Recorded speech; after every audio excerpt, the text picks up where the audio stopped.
Well students, अभी हमारा topic रहेगा ड्यूअल नेचर ऑफ मैटर।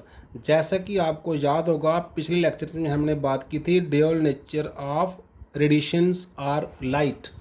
तो हमने उसमें लाइट का वेव नेचर शो किया था और लाइट का पार्टिकल नेचर शो किया था। उसी तरीके से हम जहाँ पर मैटर का ड्यूअल नेचर शो करेंगे। तो लुइस डी ब्रोगली, ए फ्रेंच फिजिसिस्ट, 1924 में proposed that all material particles like electrons हैं, प्रोटॉन्स हैं, एटम्स हैं, बॉल है, etcetera should also show dual behaviour. ये जो जितने भी मटेरियल पार्टिकल हैं, जब ये मोशन में हों तब इनका भी ड्यूल बिहेवियर होता है। ये डी ब्रोगली ने अथेंटिकेट किया। दैट इज़ उनका वेव करेक्टर भी होता है as well as particle character भी वो शो करते हैं। The waves associated with material particles are called matter waves. उनका नाम दिया गया, जो मटेरियल पार्टिकल के वेव हैं उनका क्या नाम दिया गया? उनका नाम दिया गया मैटर वेव्स। तो बच्चे, de Broglie proposed a relationship between the wavelength lambda of a material particle and its linear momentum as lambda equal to H upon p. H जैसा कि आप जानते हैं प्लैंक्स कांस्टेंट है और पी मोमेंटम का सिंबल है। P equal to mass into velocity होता है, इसलिए लैम्डा हो गया H upon M v because P equal to M v. This equation जो है lambda equal to H upon M v is called de Broglie equation. उस scientist के नाम पर इसका नाम हो गया डी ब्रोगली इक्वेशन। अब हम इसका डेरिवेशन देखते हैं। So derivation of de Broglie equation कैसे होगा? According to Planck's energy of a photon is given as, Planck's के हिसाब से एनर्जी का फार्मूला है E equal to H nu, जो एनर्जी ऑफ ए फोटोन है इन प्लैंक्स क्वांटम थ्योरी। ऐसे according to Einstein energy equation is E equal to M C square, जहाँ पे m क्या है मास और c क्या है वेलोसिटी ऑफ लाइट, h क्या है प्लैंक्स कांस्टेंट, न्यू क्या है फ्रिक्वेंसी ऑफ लाइट। तो दो एनर्जी का क्वेश्चन आ गया प्लैंक्स और आइंस्टीन का। अगर हम दोनों को फर्स्ट और सेकंड को कंपेयर करेंगे, compare first and second, we get h nu यहाँ से एम सी स्क्र यहाँ से, h nu equal to M C square. Also हम जानते हैं frequency of light is equal to c upon lambda, जिसका फ्रिक्वेंसी का रिलेशन हमने लोअर क्लासेस में पढ़ा हुआ है। सो जब हम इस रिलेशन को जहाँ पुट कर देंगे इस इक्वेशन में, we are left with H का एच आ गया, न्यू का आ गया C upon lambda equal to M C square. आगे सिंपल मैथमेटिकल कैलकुलेशन करेंगे हम। एम सी स्क्र को हम राइट साइड से लेफ्ट साइड ट्रांसफर कर दिया, डिवाइड हो गया, और लेमडा को उधर कर दिया, क्रॉस मल्टीप्लाई कर दिया, एम सी स्क्र इधर लेमडा उधर।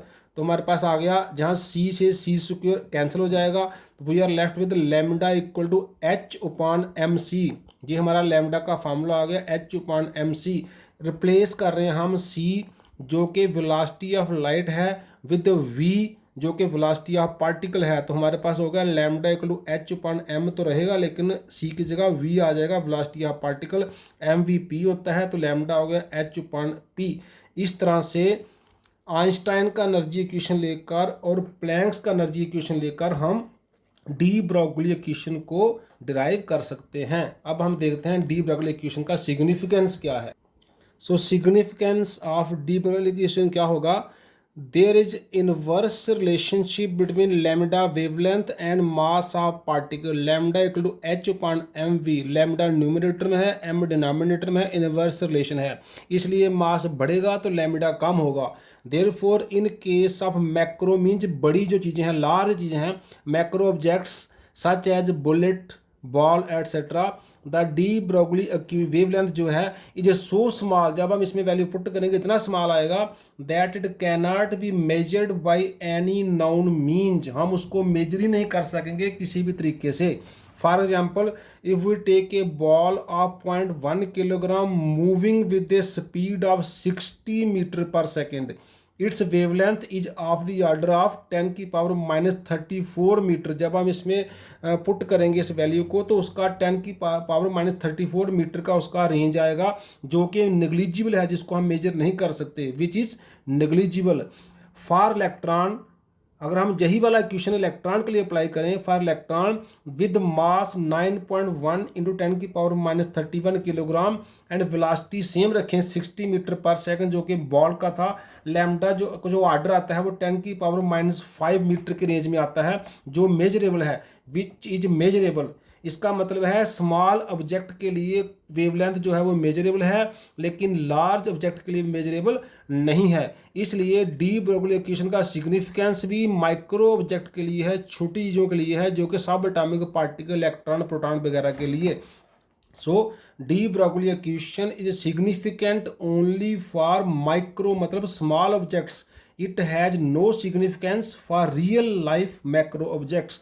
जो हम डेली लाइफ में बड़ी बड़ी चीज़ें से चलते हुए, जैसे हम कोई साइकिल चलते देखें, गाड़ी चलते देखें, बॉल चलते देखें, प्लेन चलते देखें, उनका जो लैम्डा है सो स्मॉल है कि हम उसको कंसिडर ही नहीं करते हैं। इसलिए डी ब्रोगली इक्वेशन का significance only for micro objects है। अब हम लेते हैं बच्चे uncertainty principle as a consequence of dual nature of matter, जो हमने डी ब्रोगली इक्वेशन में पढ़ा। Werner Heisenberg a German physicist 1927 में गेव एन इम्पॉर्टेंट प्रिंसिपल जिसका नाम है अनसर्टनिटी प्रिंसिपल, या फिर हाइजेनबर्ग अनसर्टनिटी प्रिंसिपल। इसका स्टेटमेंट देखते हैं। It is impossible to measure simultaneously both the position and momentum. एक साथ दोनों चीज़ें निकालना, पोजीशन और मोमेंटम एक साथ, ऑफ ए सब एटॉमिक पार्टिकल, किसी स्मॉल पार्टिकल का, with absolute accuracy and certainty, ये पॉसिबल नहीं है, इम्पॉसिबल है। हम किसी भी सब एटॉमिक पार्टिकल का एक समय पर मोमेंटम और पोजीशन जो है एब्सोल्यूट एक्यूरेसी और सर्टेनिटी से नहीं निकाल सकते हैं, वो अनसर्टन होगा। अगर हम किसी एक को सर्टन करेंगे दूसरा अनसर्टन हो जाएगा, दोनों को एक साथ हम एग्जैक्ट सर्टेनिटी से नहीं निकाल सकते हैं। मैथमेटिकली इफ डेल्टा एक्स जो है सिंबल है the uncertainty in measurement of position of a particle, and delta P symbol है uncertainty in position of momentum of a particle, then as per Heisenberg uncertainty principle delta x into delta P का जो product है वो greater than or equal to h/4 होता है। h is Planck's constant. हम ये भी जानते हैं p equal to M V है, जहाँ delta P m delta v है, क्योंकि m का डेल्टा नहीं होता, m जो है वो फिक्स होता है। Therefore delta x into m delta v p की जगह आ गया इक्वल टू h/4। m को हमने राइट साइड पे ट्रांसफर कर दिया तो हमारे पास आ गया delta x into delta v. Delta v क्या है? Uncertainty in velocity measurement is greater than और इक्वल टू h/4 उस साइड चला गया। बच्चे if an attempt is made to measure position more certain, अगर हम कोशिश करें कि पोजीशन की सर्टनिटी बढ़ जाए, then momentum becomes more uncertain, momentum की अनसर्टनिटी बढ़ जाती है। एंड वाइस वर्सा, अगर मोमेंटम को सर्टन कराएंगे तो पोजीशन की सर्टनिटी जो है वो कम हो जाएगी, या उसकी अनसर्टनिटी बढ़ जाएगी। बच्चे इसको एक्सप्लेन करने के लिए हम क्या करते हैं, if we have to pinpoint the position of an electron with greater accuracy, a light of short wavelength या फिर हाई फ्रिक्वेंसीज रिक्वायर्ड, हमें हाई फ्रिक्वेंसी की, हाई एनर्जी की लाइट चाहिए ताकि हम इलेक्ट्रॉन को सही से देख पाएँ।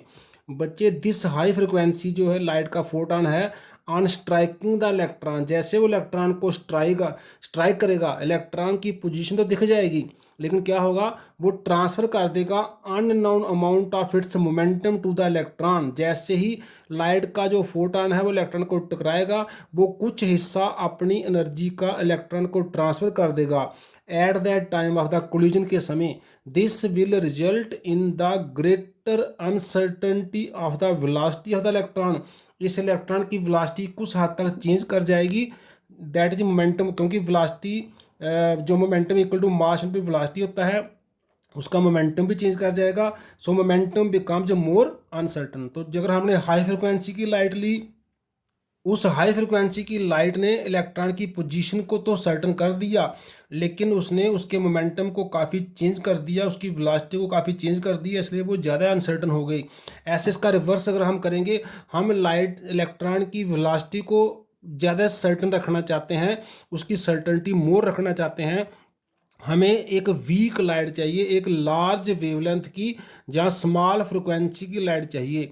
ऐसी लाइट से हमें इलेक्ट्रॉन की वेलोसिटी में तो कम चेंज आएगा, मोमेंटम में तो कम चेंज आएगा, मोमेंटम तो सही रहेगा, सर्टेन रहेगा कुछ हद तक, लेकिन उस कम एनर्जी वाली लाइट से इलेक्ट्रॉन की जो पोजीशन का अनसर्टेनिटी है वो बढ़ जाएगी।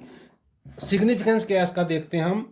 This principle is significant only for micro objects. जैसे डी ब्रोगली इक्वेशन था वो भी माइक्रो ऑब्जेक्ट्स के लिए सिग्निफिकेंट था, ऐसे ही जे भी माइक्रो ऑब्जेक्ट्स के लिए सिग्निफिकेंट है। Like electron it has no significance for macro या लार्ज ऑब्जेक्ट्स।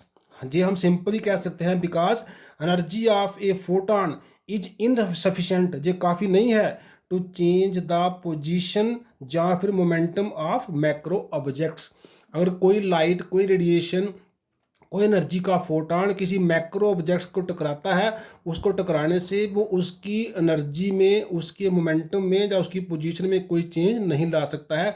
इसलिए जैसे डी ब्रोगली इक्वेशन में भी स्मॉल ऑब्जेक्ट्स के लिए ही एप्लीकेबल थी, सिग्निफिकेंट थी, ऐसे ही अनसर्टेनिटी प्रिंसिपल भी स्मॉल ऑब्जेक्ट्स के लिए ही सिग्निफिकेंस रखता है। इसके लिए भी हम क्रिकेट बॉल का एग्जाम्पल ले सकते हैं, जिसका अनसर्टेनिटी इतनी जो है ज़्यादा आएगी कि हम उसको मेजर नहीं कर पाएंगे किसी भी इंस्ट्रूमेंट के साथ, लेकिन स्मॉल ऑब्जेक्ट्स के लिए इतनी अनसर्टेनिटी आएगी कि हम उसको मेजर कर सकते हैं। हम इलेक्ट्रॉन की और क्रिकेट बॉल की एग्जांपल, जैसे जो एग्जांपल वहाँ लिखी थी, से एग्जांपल हम जहाँ पर भी लेकर इसको एक्सप्लेन कर सकते हैं। तो बच्चे आज हम यहीं क्लोज करते हैं। Thanks you very much.